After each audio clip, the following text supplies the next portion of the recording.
Bonjour à tous, on se retrouve aujourd'hui pour une nouvelle vidéo où nous allons apprendre à utiliser les hooks sur PrestaShop. Un hook va vous permettre de vous câbler à différents endroits dans le code cœur de PrestaShop sans avoir à recourir aux overrides. Les overrides, c'est ce qu'on a vu à la vidéo précédente. Si vous n'avez pas vu cette vidéo, je vous conseille de vous y référer. Ça va avoir plusieurs avantages.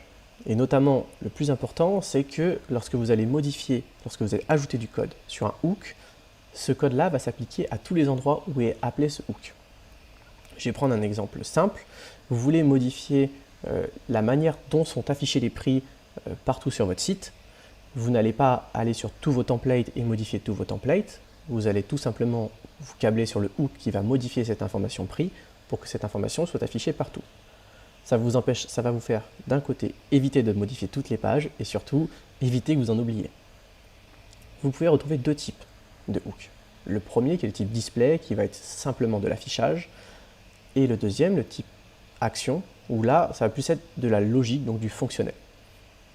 Vous avez énormément de hooks qui sont mis à disposition par PrestaShop et vous pouvez retrouver l'intégralité de ces hooks sur leur documentation ici. Comment est-ce qu'on déclare un hook? Comment est-ce qu'on se câble un hook? Donc ça va être de la manière suivante. Pour les deux, que ce soit du display ou de l'action, vous allez devoir créer une fonction et mettre le mot-clé devant hook en minuscule. Ensuite, vous mettrez le nom de votre hook en camel case, c'est-à-dire lettre majuscule, le minuscule, lettre majuscule, du minuscule, que ce soit pareil du display ou du rendu. La seule différence, c'est que pour les hooks actions, vous pouvez avoir de temps en temps des paramètres.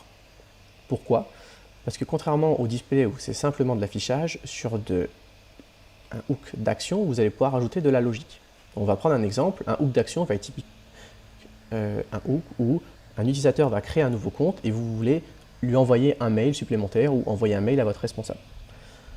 Si vous vous câblez au hook de création de compte et que vous n'avez pas ce paramètre-là, vous allez être dans l'incapacité de savoir quel client a créé son compte. Et c'est tout là l'intérêt de ces paramètres.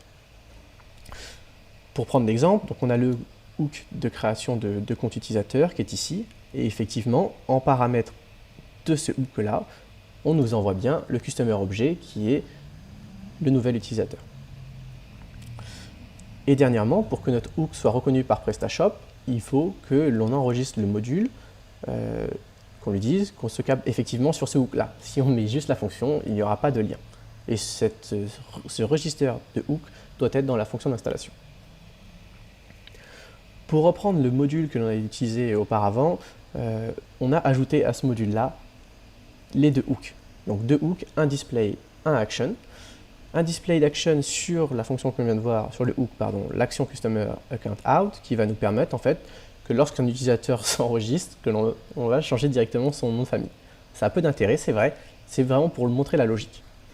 Et ensuite, on a un deuxième hook qui va nous permettre d'afficher un texte supplémentaire sur la partie information additionnelle des produits. Voilà. Donc on retrouve bien nos deux fonctions, avec une avec paramètre et l'autre sans paramètre, le code interne et surtout la déclaration du hook dans la fonction d'installation. Voilà. Donc on a le strict minimum pour pouvoir faire afficher ces informations-là. L'information qu'on va ajouter sur notre page produit va être très simple, c'est un texte qui affiche mon texte. Voilà. On reste vraiment sur de l'exemple.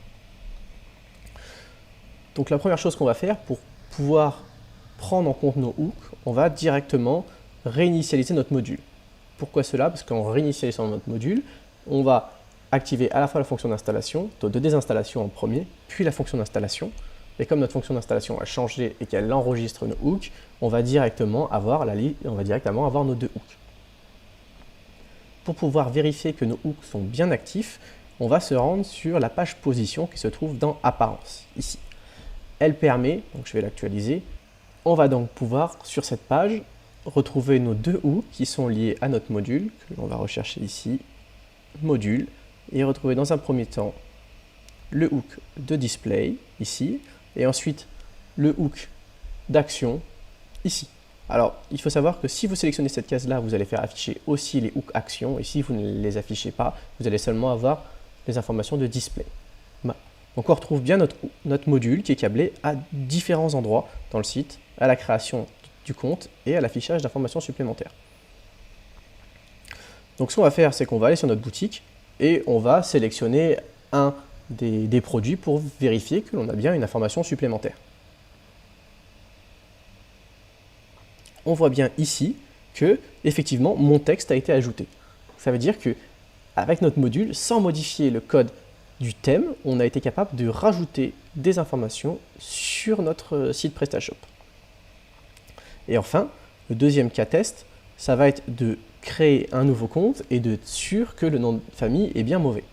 Donc on va créer un prénom, on va écrire Thibaut, on va écrire Martin en nom de famille, prendre quelque chose de très commun, une adresse mail qui nous importe vraiment très peu, .fr, et un mot de passe, pareil, on accepte les conditions, on enregistre, et on va pouvoir valider que le compte que l'on vient de créer a effectivement changé son nom de famille. Ici, on s'appelle bien Thibaut test mon module.